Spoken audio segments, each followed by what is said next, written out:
అందరికి నమస్కారం. నేను శిరీష. ప్రస్తుతం మనతో పాటు ఉన్నారు ప్రముఖ ఆధ్యాత్మికవేత్త, జ్యోతిష పండితులు రవిశంకర్ శర్మ గారు. గురుగారితో మాట్లాడదాం. గురుగారు నమస్కారం. నమస్కారం అండి. గురుగారు, ఈ ఫిబ్రవరి మాసంలో మిథున రాశి వారికి ఎలా ఉండబోతుందంటారు? ఆర్థిక పరంగా, ఆరోగ్య పరంగా ఎలాంటి జాగ్రత్తలు తీసుకోవచ్చంటారు? తప్పకుండా ఈ రాశిలో ఉండేటువంటి వారు ఫిబ్రవరి నెల అనేది కొంచెం జాగ్రత్తగా ఉండాలి. అదేవిధంగా కొన్ని మంచి పాజిటివ్ విషయాలు కూడా ఈ యొక్క నెలలో ఈ రాశిలో ఉండేటువంటి వారికి జరగడానికి అవకాశం అనేది గోచరిస్తూ ఉన్నది. ఈ రాశిలో ఉండేటువంటి వారికి మెయిన్గా హెల్త్ పరంగా కొంచెం జాగ్రత్తగా ఉండాలి. ఎందుకంటే ఈ రాశిలో ఉండేటువంటి వారికి ఈ యొక్క పంచగ్రహ కూటమి ఏదైతే ఉందో అంటే ముందుగా చతుర్గ్రహ కూటమిగా జరుగుతుంది. అది వచ్చినప్పటికి అష్టమంలో సంచారం చేస్తుంది. ఈ యొక్క చతుర్గ్రహ కూటమిలో వచ్చేటప్పటికి ఎవరెవరు ఉన్నారు అంటే వచ్చేటప్పటికి రవి, కుజుడు, బుధుడు, శుక్రుడు ఉన్నాడు అన్నమాట. ఈ 4 గ్రహాలు ఉన్నాయి.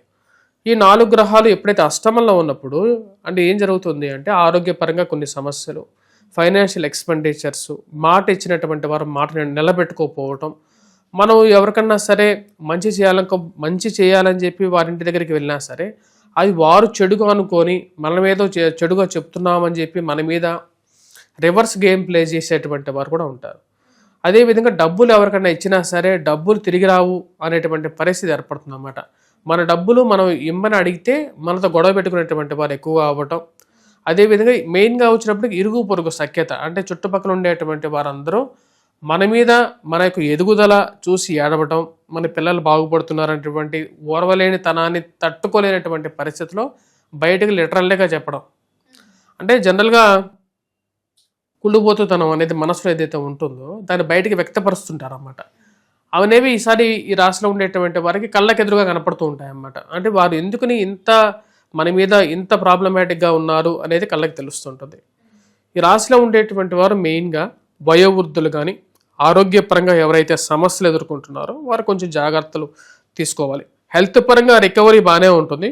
కాకపోతే మెయిన్గా డ్రైవింగ్ చేసేటువంటి సమయంలో ఈ రాశిలో ఉండేటువంటి వారు కొంచెం జాగ్రత్తగా ఉండాలి ఈ యొక్క నెల. మెయిన్గా ఎందుకంటే కుజుడు అష్టమంలో, రవి అష్టమంలో ఉన్నప్పుడు అది కొంచెం ప్రాబ్లమాటిక్ కండిషన్ క్రియేట్ చేసే విధంగా ఉంటుంది అన్నమాట. హెల్త్ పరంగా క్రియేట్ చేసే విధంగా ఉంటుంది.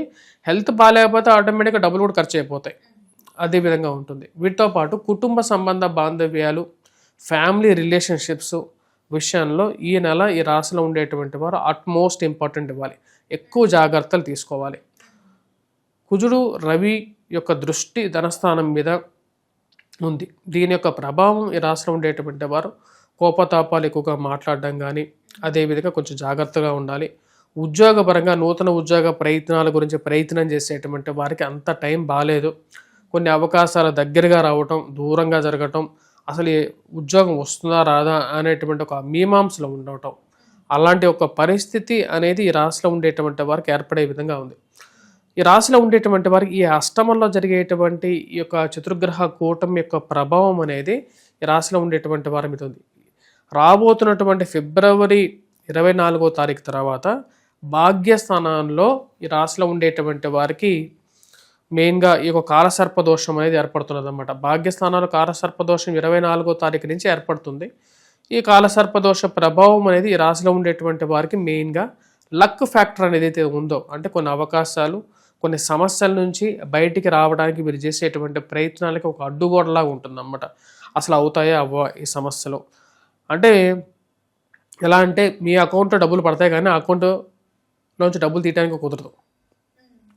అలాంటప్పుడు ఆ డబ్బులు వచ్చినట్ట రానట్ల వేస్ట్ అంటే అది తీసుకోవడానికి ఉండదు. అలాంటి ఒక పరిస్థితిలోకి ఎవరో నెట్టేసినట్టుగా ఉంటుంది అన్నమాట. అలాంటి కొన్ని సమస్యలు ఏర్పడేటువంటి ఒక టైం అనేది గోచరిస్తున్నది. కాబట్టి ఈ రాశిలో ఉండేటువంటి వారు కొన్ని విషయాల్లో జాగ్రత్తలు తీసుకోవాలి. మెయిన్గా జాబ్ రిలేటెడ్గా నా సజెషన్ ఏంటంటే మిథున రాశి వారు కూడా జాబ్ రిలేటెడ్ చేంజెస్ చేసేటప్పుడు చాలా జాగ్రత్తగా డెలికేట్గా నిర్ణయాలు తీసుకోండి. మీరు జాబ్గా ఏదో ఎవరో ఎక్కడ దూరకుండా నుడుపనే విధంగా ఉంటుంది ఎప్పుడైనా సరే లైఫ్ అనేది. ఈ కంపెనీ కాకుండా ఉంటే ఇంకో కంపెనీలో చాలా మంచి అవకాశాలు ఉన్నాయని చెప్పి చెప్తారు, కానీ అక్కడ వాస్తవం వేరే విధంగా ఉంటుంది. అక్కడికి వెళ్ళిన చోట ఎలా ఉంటుందంటే అక్కడ పరిస్థితులు దీనికన్నా వ్యతిరేకంగా ఉంటాయన్నమాట. అప్పుడు ఏమనుకుంటారంటే అయ్యో మన పెనం మీద నుంచి పొయ్యిలో పడ్డామే, అక్కడ ఇంకా బాగుండేది, అక్కడ నాకు ఇంకా మర్యాద ఎక్కువగా ఉండేది, గౌరవం ఉండేది, నెలన నాకు సంవత్సరానికి అక్కడ ఇంక్రిమెంట్ వచ్చేది, ఇక్కడ అది కూడా లేదు, అసలు జీతమే రావట్లేదు. ఒక స్టేజ్కి వెళ్ళిన తర్వాత ఇవన్నీ చాలా ప్రాబ్లమాటిక్ కండిషన్లోకి వెళ్ళిపోతూ ఉంటాయి అన్నమాట. కాబట్టి ఈ రాశిలో ఉండేటువంటి వారు మిథున రాశి వారు మెయిన్గా హెల్త్ పరంగానూ జాగ్రత్తగా ఉండాలి, ఫైనాన్షియల్ పరంగానూ జాగ్రత్తగా ఉండాలి. మరియు అదేవిధంగా ల్యాండ్ కొనడానికి లేకపోతే పెద్ద ఇన్వెస్ట్మెంట్ చేయాలి అని చెప్పి ఆలోచిస్తారు కొంతమంది. ఆ టైంలో కూడా ఇన్వెస్ట్మెంట్స్ పరంగా మీరు ఇన్వెస్ట్ చేసేటువంటి డబ్బు కరెక్ట్ పొజిషన్లో వెళ్తున్నారా లేదా, స్టాక్ మార్కెట్లో అసలు ఇన్వెస్ట్మెంటే చేయొద్దు. ఎందుకంటే టైం బాగాలేదు మిథున రాశి వారికి. ఇప్పుడు ప్రజెంట్ అయితే భూమి కొనాలి అని చెప్పి మీరు ఏదైనా ప్లాన్ చేసినట్లయితే ఆ డాక్యుమెంట్స్ని 100 సార్లు చెక్ చేయండి. ఎందుకంటే భూమి ఎలా ఉంటుందంటే ఫేక్ డాక్యుమెంట్స్ పెట్టి మనీ లాక్ అయ్యి బయటికి రాలేక ఇరుక్కుపోయేటువంటి పరిస్థితి కూడా గోచరించే విధంగా ఉంది. సో ఓవరాల్గా కండిషన్ అనేది అంత బాగాలేదు. సో కాబట్టి జాగ్రత్తగా ఉన్నట్లయితే మంచిది. ఉన్నటువంటి పరిస్థితి ఏదైతే ఉందో దాన్ని కొనసాగించండి. వివాహాది కార్యక్రమాల గురించి ఎవరైతే ప్రయత్నం చేస్తున్నారో వారికి అవకాశం అనేది ఉంది. కానీ మీ జాతకంలో కొంచెం సపోర్టివ్ టైం నడుస్తుంటే మీరు ముందుకు మూవ్ చేయండి. ఎందుకంటే గోచారాన్ని ఫలితాన్ని తీసుకున్న తర్వాత మీ స్వజాతక ఫలితాన్ని కూడా కలిపినట్లయితేనే పూర్తి జాతకం అవుతుంది. దానికి ఎగ్జాంపుల్గా ఇప్పుడు ఏలినాటి శని జరుగుతున్నప్పుడు అందరికీ ఏలినాటి శని ప్రభావం కొంతమంది అన్నారు నాతో. ఏంటంటే ఏలినాటి ఇప్పుడు సొంత జాతకమే మెయిన్ ఇంపార్టెంట్, గోచారం కాదు అని చెప్పి కొంతమంది వాదన ఉంటుంది అన్నమాట.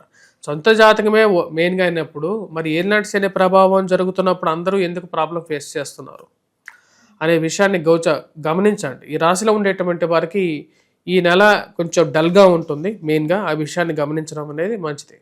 గురుగారు మరి ముఖ్యంగా చూసుకుంటే విద్యార్థులకు ఎలా ఉంటుందంటారు? ఈ మాసంలో ఎలాగో ఫిబ్రవరి మాసంలో చాలా మంది 10th క్లాస్ అయినా ఇంటర్మీడియట్ అయినా పరీక్షలు దగ్గరకు వచ్చే సమయం కదా, సో ఎట్లాంటి జాగ్రత్తలు తీసుకోవచ్చు అంటారు? మెయిన్గా విద్యార్థులకి టైం అనేది చాలా ప్రీషియస్గా ఉంటుంది అన్నమాట. ఎందుకంటే ఫిబ్రవరి మార్చి ఎగ్జామ్స్ అన్నమాట. ఈ టైంలో మెయిన్గా హెల్త్ పరంగా జాగ్రత్తలు తీసుకోవాలి. అదేవిధంగా కాన్సన్ట్రేట్ చేయగలగాలి. చుట్టుపక్కల ఎన్నో జరుగుతూ ఉంటాయి ప్రపంచంలో, అన్ని విషయాల గురించి ఎక్కువగా ఆందోళన పడాల్సినటువంటి అవసరం లేదు. మీ పని మీరు చేయండి. దేవుడికి ఎక్కువగా ధ్యానం చేసుకోవటం అనేది మంచిది. ఉదయం లేచిన తర్వాత మనకు 1 నిమిషం టైం అనేది ఉంటుంది. 1 నిమిషంలో మనసులో కూడా ధ్యానించుకోవచ్చు దేవుడిని. మనసు లగ్నం చేయడానికి ఎక్కువగా ప్రయత్నం చేయండి. విద్యార్థులకు అనుకూలంగానే ఉంటుంది. గురువు జన్మరాశిలో సంచారం చేస్తున్నాడు, కాన్సన్ట్రేట్ చేయగలుగుతారు. గురుగారు ముఖ్యంగా చూసుకుంటే మరి రాజకీయ రంగంలో ఉన్న వారికి, సినీ రంగంలో ఉన్న వారికి ఎలా ఉంటుందంటారు? సినీ రంగంలో ఉండేటువంటి వారికి, అదేవిధంగా రాజకీయ రంగంలో ఉండేటువంటి వారికి కూడా కొంచెం గడ్డు కాలంగా ఉంటుంది. మిథున రాశి వారికి చేసేటువంటి పనుల్లో వచ్చేటప్పటికి బ్యాక్ ఫైర్ అవుతుంటాయి అన్నమాట. అంటే మళ్ళీ వెనక్కి పోతుంటాయి అన్నమాట. ముందుకు ఒక అడుగు మనం ముందుకు వేసినట్లయితే 4 అడుగులు వెనక్కి వెళ్ళే విధంగా ఉంటుంది, లాగే విధంగా ఉంటుంది. ఎవరు లాగుతున్నారు అంటే చుట్టుపక్కల మన దేశం వాళ్ళే లాగుతూ ఉంటారు. కావాలని మనం టార్గెట్ చేసేటువంటి వాళ్ళు ఎక్కువ మంది అవుతారు. వీళ్ళందరి నుంచి ఏ విధంగా మనం ముందుకు అని చెప్పి ఆలోచన అనేది ఎక్కువ అవుతూ ఉంటుంది. ఎప్పటికప్పుడు ప్రణాళికలు మార్చటాలి అని చెప్పి ఒక ఆలోచనలోకి వస్తారు. ఓవరాల్గా వచ్చేటప్పటికి ఈ పీరియడ్లో కొంచెం స్తబ్దుగానే ఉండే విధంగా ఉంటుంది. కొంచెం జాగ్రత్తలు తీసుకొని ముందుకెళ్తే మంచిది. గురుగారు మరి మొత్తం మీద ఓవరాల్ గా చూసుకుంటే ఈ రాశి వారు ఎలాంటి పరిహారాలు చేయొచ్చు అంటారు? ఏ దైవాన్ని పూజించమంటారు? ఈ రాశిలో మిథున రాశి వారు మెయిన్గా వచ్చేటప్పటికి పరిహారాల గురించి చెప్పినట్లయితే ఉద్యోగపరంగా స్ట్రెస్ ఉంటే మటుకు దుర్గా అమ్మవారిని పూజించండి. అదేవిధంగా వెంకటేశ్వర స్వామి దేవాలయ దర్శనం చేసుకోవటం అనేది మంచిది. ఆరోగ్యపరంగా ప్రాబ్లమాటిక్ సిచ్యువేషన్లో ఉండేటువంటి వారు, ఫైనాన్షియల్ ఇన్వెస్ట్మెంట్స్గా ఉండేటువంటి వారు హనుమాన్ చాలీసా చదవండి, హనుమాన్ దేవాలయ దర్శనం చేసుకోండి, సింధూరాన్ని సమర్పించండి, సింధూరాన్ని పెట్టుకోండి. ఇవి సరిపోతాయి. ఇవి చేసినట్లయితే అనుకూలమైనటువంటి ఫలితాలు. గురుగారు మొత్తం మీద ఫిబ్రవరి మాసంలో మిథున రాశి వారికి ఎలా ఉండబోతుంది, ఎలాంటి జాగ్రత్తలు తీసుకోవాలి తెలియజేసినందుకు ధన్యవాదాలు.